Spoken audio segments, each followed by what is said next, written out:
GT Holidays, South India's #1 travel brand. Chennai's top-ranking Green Villa project attacker ECR by Ram Kamal developers. The Mayflower restaurant serving comfort food from around the globe.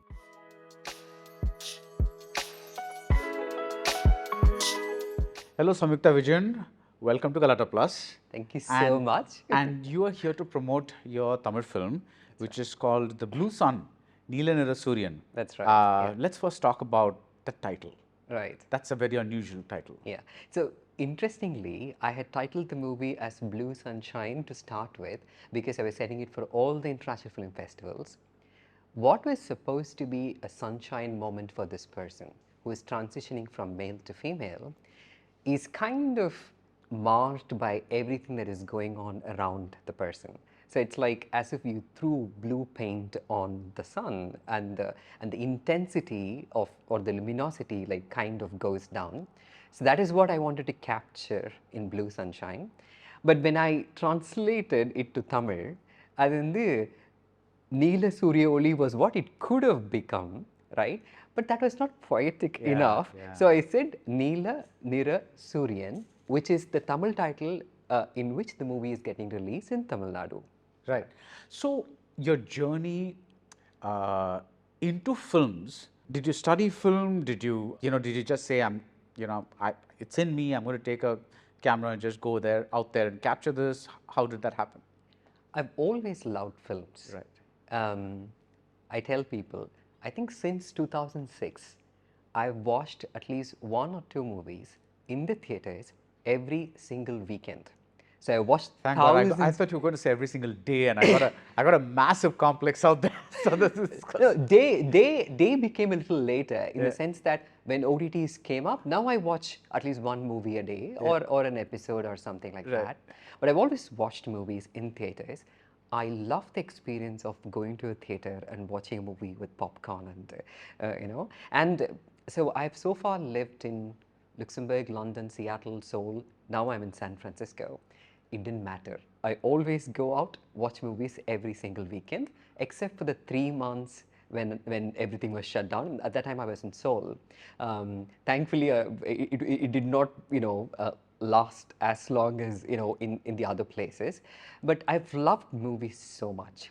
Couple of gripes that I have with, apart from the broader things, right? One, very rarely these days, female characters are written well, right? First, they always have one heroine for the sake of having a heroine who absolutely gets nothing to do. And as a woman, it bothers me a lot, right?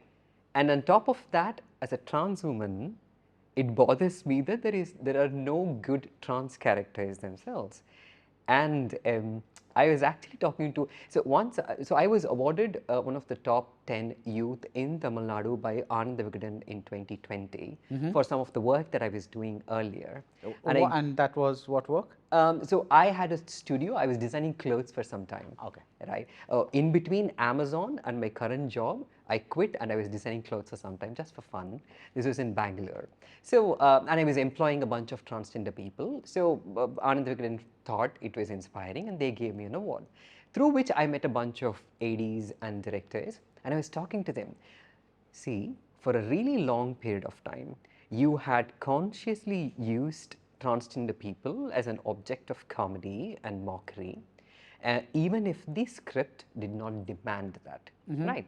Now, why can't you do the opposite now that you have some sense of what you have to do with trans people? Why can't you just have, for example, a random movie which absolutely did not require a trans person to be there?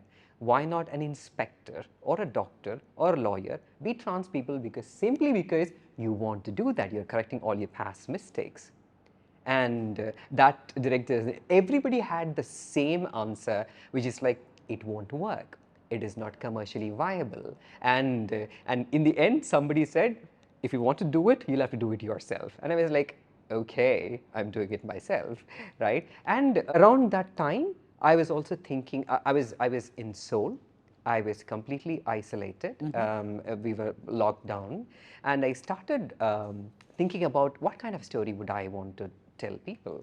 Now, my personal story is a fairy tale of sorts, because I grew up as one of 3 boys in a small town in a lower middle class family. My father is a tailor, he's still a tailor, and my mom is a homemaker. But my parents have never ever told me, you're a boy, you cannot do this, right? Not even once. And it was my mother who put me in a Bharatanatyam dance school, and it was my father who stitched my first blouse for my performance in the dance thing. So you kind of grow up with these supportive people who think that seeing you happy made them happy, and it didn't matter what I was doing to be happy. So if you could dance, if you could do this, whatever, as long as I was happy, they were okay. So I was able to focus on studies. I went to PhD Tech, then I joined Amazon. I was with Amazon for almost 10 years, all over the world. And in 2000, And what did you do there? I was a software engineer initially, and now I became a manager. And in 2016, I decided to transition from male to female when I was working with Amazon in Seattle. And I come home for every Diwali, and once I told my mother, next Diwali I'm going to come home as a woman. And she was like, oh my God. But still, she was like, whatever makes you happy, I'm fine, right? And whenever I tell the story to everybody, this is movie material, right? You're supposed to give me the rights of your life story. We will make a movie out of it. And I was like, not really. I wanted to say what is more realistic, right? For example, if they see my movie and they'll say, oh, one person is like that, that's why she is like this, and nobody would care. But so what I thought was, instead of making my own story into a movie, which is basically the transition and all the fun that happened. For example, I've told in like 100 interviews. I went in a Santosh on a Friday. I go into the office as Samyuktha on a Monday. Everybody treated me as if I was Samyuktha all along, and these are my friends that I work with day in and day out, right? And I was allowed to use the female restroom right away. Interestingly, my passport, my Aadhaar card, everything says my gender is female, though this nonsense of third gender is very prevalent in India, right? So as I said, Why do you say nonsense? I don't think people understand what third gender actually means. And this is from the research from outside as well. The concept here is, if you're biologically male and biologically female, anything else is third gender, right? In the West, they differentiate between sex and gender. Right. Sex is what you physically are, gender is what you think you are, right? So I was born a biologically fit male, in the sense I could have been a male and I could have been a functioning male. But I consciously decided that my mind or what I think is not in congruence with what my body is. Yeah. And I said, okay, I'm going to transition. But when I transition, what do I transition into? I transition into a woman, right? Not a third gender. What generally happens in the West is, there are people who consciously do not want to be part of the binary gender spectrum that we have designed, which is they don't want to be male, they don't want to be female, they want to be the others, or they want to call themselves gender fluid, non-binary, etc., which is basically outside the convention. I'm not outside the convention. I want to be identified as a woman, I want to be treated as a woman, which is why I say this generic thing of anybody who is not biologically born male or female is automatically a third gender person is nonsense. But however, there are uses to something like this. For example, Supreme Court gave the 2014 Nalsa judgment that said we are officially recognizing third gender in all governmental forms and this like that. It was an opportunity for transgender people to mark that their gender as a third gender, so they can be official. They can come into the mainstream spectrum. That is one. Second, if you mark yourself as a third gender, you're eligible for certain benefits that the government and others provide. Simply put, it is very similar to, you're an oppressed caste person. Do you want to get an oppressed caste certificate because you want to this, or you don't believe in the concept of caste, so you said, I don't want a caste, I don't want oppressed caste or whatever, right? In my case, it's kind of very similar. I don't want the third gender certificate simply because I personally do not think I should be the beneficiary for any of those schemes, and generally I think as a woman, so I am a woman. So I hope that makes sense to you, right? So, I'm going to interrupt you again. Sorry, yeah. Just because you said earlier, when you said as a woman, you used that word, and then you said as a trans woman, you said that as well. Right. That's why I asked you this Now, question. the interesting thing about this is all women are different, right? There could be a tall woman, there could be a beautiful woman, could be a, voluptuous woman. I'm a transgender woman. Transgender is an adjective. It's a characteristics on top of who you are. It doesn't define who you are. I'm a woman. It's as simple as that. Yeah. Right. Have you decided that now you're a filmmaker? The others should say, maybe you should say. No, but the I thing said, is, have you decided this is what you're going to do? I don't know yet, because this, as I said, this was born out of, in some sense, necessity that nobody is doing. And I personally think, with respect to the subject itself, I could do a way better job than anyone out there. Now, I decided to go ahead and do it. I've got some international recognition. Our movie was one of the 4 Tamil movies that went into Indian Panorama last year in IFFI. And I had my European premiere in Glasgow Film Festival, and I was competing with Viggo Mortensen's second movie. And I met Viggo Mortensen in the filming. I was like, oh my God, right? And so many other stuff that went. So this actually means 2 things for me. Personally, one, which is, I am a serious filmmaker. I'm not a nonsense filmmaker, and I can make something that people can watch, right? That is one. Second, I still have to learn a lot with respect to how films are made, especially how a movie can reach mass commercial audience, but it can still be critically acclaimed and successful, right? So you have assurance on one side that you are serious about this, and there are so many things to learn which actually keeps the thing interesting. Right. For example, if there is no scope for learning, you would never improve, and it is not challenging or interesting enough. Yeah. And I think I have enough scope for learning. So in both sense, it is interesting for me to continue being a filmmaker. However, I do not think it's financially the right thing to do, because I have a wonderful job back in the US. So what I'm planning to do is I'm going to pitch my next script. US has this thing called FMLA, which is basically, I'm not supposed to say all this on, on record, but basically there is some allowance that I'll be able to take 2 months off if I really wanted to. I could explore that. Yeah. I could write all my script, get everything set, come here, do the movie, and go back. Now, if my second movie proves that I am a solid filmmaker, right, where I can get across my content as well as in a format that a wider audience could consume, then I'd be much more confident to actually do this full time. Right. I'm happy to hear that, because when I asked you the question, I basically meant, sometimes did you just say, okay, this is one story, it's my story, I want to get it out. Once that's done, I'm going to go back to my day job. Is that what it was? But now, of course, you said that you want to be a filmmaker. That's great. Because I think it was so much fun doing it. And before 2020, when I was writing this story, there were times when I felt very purposeless and sometimes depressed, because I've lived outside of India. And you kind of, regular job and all of those, and you really want to be. So I'm a dancer. I learned classical dance. And you do a very beautiful dance in the film. Oh, yeah. Thank you so much. And so I want to explore creatively, but I never thought I could actually take that up as a career, because this is too lucrative and a career something that I already have that I want to just leave and then come in. But the thing is, the fun I had, I took 2.5 years to write the movie, from 2020 to late 2022.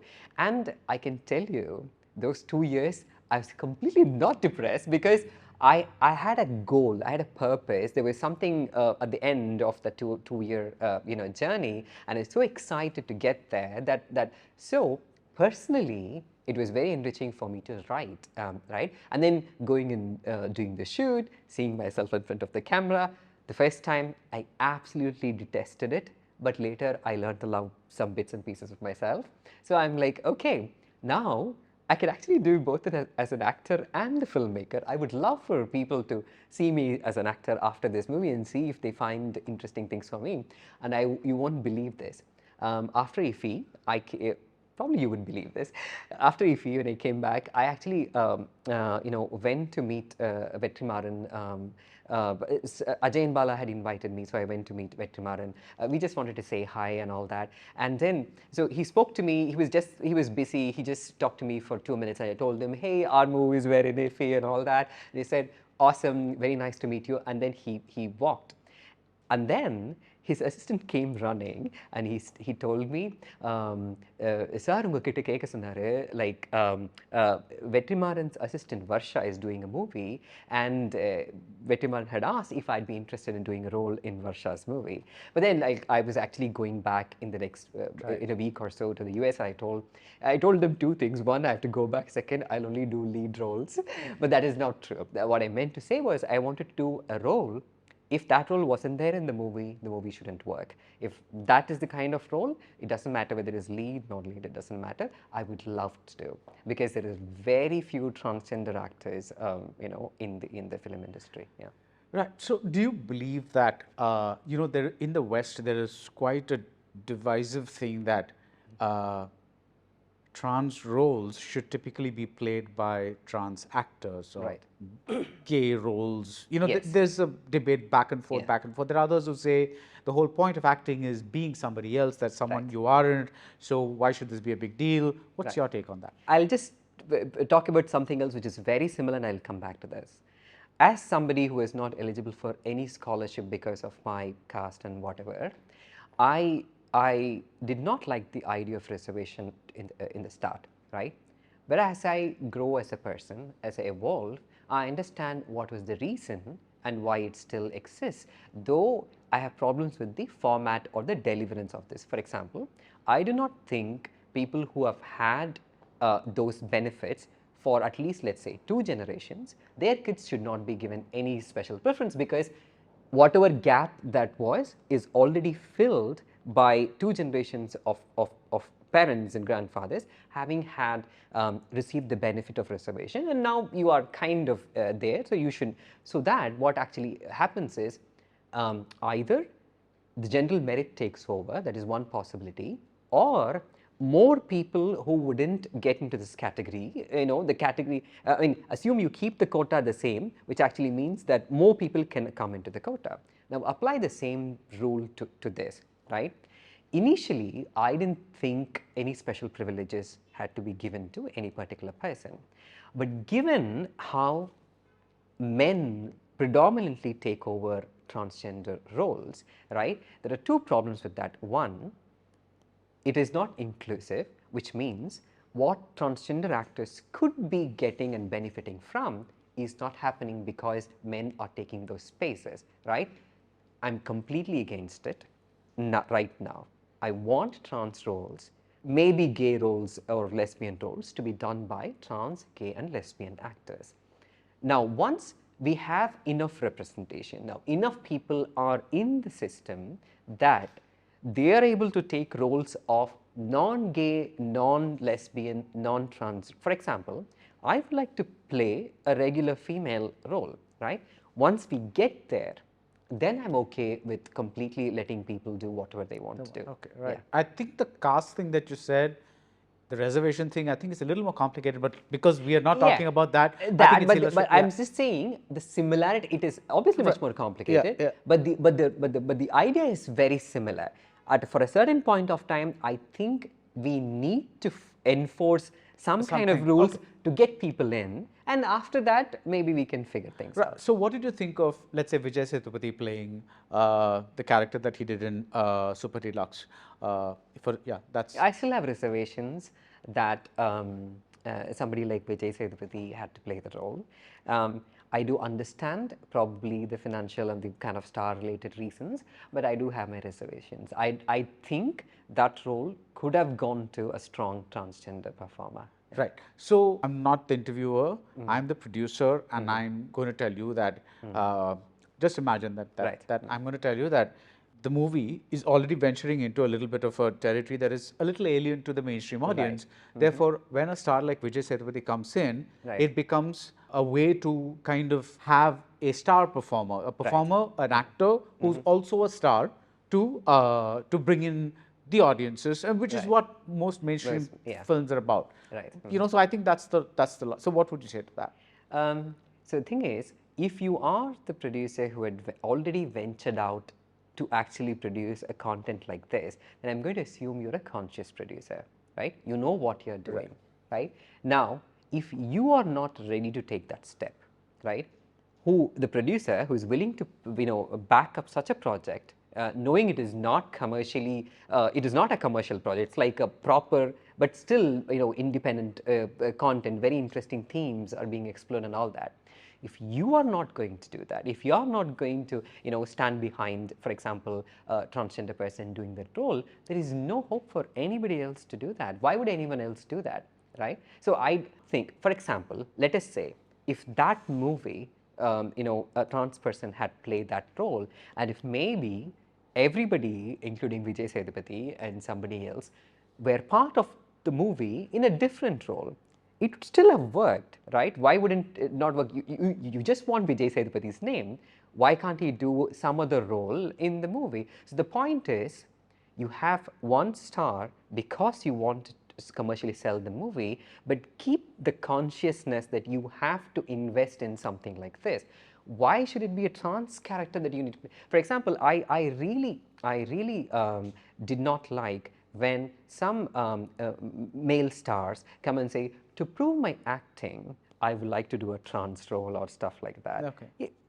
What kind of a nonsense is that? You could be a fantastic actor. How many fantastic actors have played trans roles?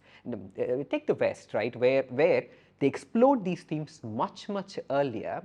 Not a lot of top actors played trans roles to prove that they could act well. And I think The Danish Girl was the movie that became, kind of exposed a bit of transgender people's lives to a wider audience. I think it was played by Eddie Redmayne. Yeah. So, and later, when the movie got released, everybody was happy that there is some trans visibility, but later people started saying that didn't make sense, that a man. The other problem is, if people see men wearing saris and portraying trans roles, people will think we are just men wearing saris, right? Because that is kind of the projection that all these people are just men wearing saris, right? We don't want that. So I was really happy when I think Sushmita Sen decided to portray the role of the lead character in Thali. Right, that was good. That is some welcome change, but still not where we want to be. At least not where I think it should be. Yeah. Right. You're from Pollachi, which is a town in Tamil Nadu. And you know how we stereotype things, right? It's like, oh, small town, so they would be conservative, a big city, less so, whatever it is. But then your parents broke all those stereotypes by being very supportive towards something that you'd think a small towner would be very opposed to, because one assumes that these ideas of masculinity and femininity are far more entrenched in, like the further away from cities that you go.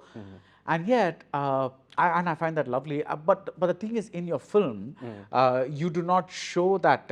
That does not come about easily. What is the reason you said, I don't want to show my life exactly as it happened, but I want to kind of show some kind of friction between the parents and the thing. I'm not going to spoil the film. I'm just discussing certain points. It's important because now that goes to what kind of a film I wanted to make after I decided to write. So I wrote the one line. Now, I have absolutely no background in writing or directing or acting. I've not even done a short film. Interestingly, I've never been in a film set too. Though I come from Pollachi, which is everybody says that's very bizarre a bizarre thing to say. All like I think half the village films, rural films, so to speak, I shot there. In Pollachi. I've never been to a film set before. When I decided to, write the movie, now I wanted to know how to write, right? So I watched a shitload of sorry, I watched a ton load of YouTube videos of how to write, right? And I don't know if I was able to incorporate all of that in my writing, but I learned at least some of that from the YouTube videos that I had watched, right? And they talk about how to introduce tension and friction that kind of creates a little bit of drama as you go. Because when people see everything is going good, probably like a Vikraman movie, some 10, 20 years ago, it worked back then. Maybe, and this is given the contentious subject itself, something like that in mainstream would be very difficult for people to believe, because at the end of the day, a movie needs to be believable and engaging and all that, rather than being the fanciness of my parents said what. As long as you're happy, we don't care, right? That is, people tell me it is unbelievable, even when I say my story, and if I put it there, and you won't believe, when Vinod Raj saw the movie, he's white and iffy, he said, this tension is not enough. I was like, my personal story was is insanely easier that I was able to transition. Whatever the small tension and the friction I put, Raj was like, tension pattalanga. And I was like, okay, right? So the consciousness of me setting the story in the Indian context, especially in a small town like Pollachi, where the person has to work with people with a conservative mindset, conservative atmosphere, and kind of loving parents, but still what will everyone else say kind of parents. So I wanted that balance to be there. I didn't want to be one-sided. I wanted them to all have some kind of arc that grows from somewhere here to somewhere there, which is what I learned from the YouTube videos. Like, many people write arcs only for the protagonist, and which is kind of odd that they do that. I wanted to have some kind of an arc for at least the primary characters, which actually means they contribute to the story since the start and through the movie and even at the end, right? So which is why I added a bit of tension in every single thing I wrote. Nobody gives an outright this all good kind of an answer. Even the person who was supportive later changes, and everybody has some kind of an arc, which is what I wanted to attempt. Yeah. Right.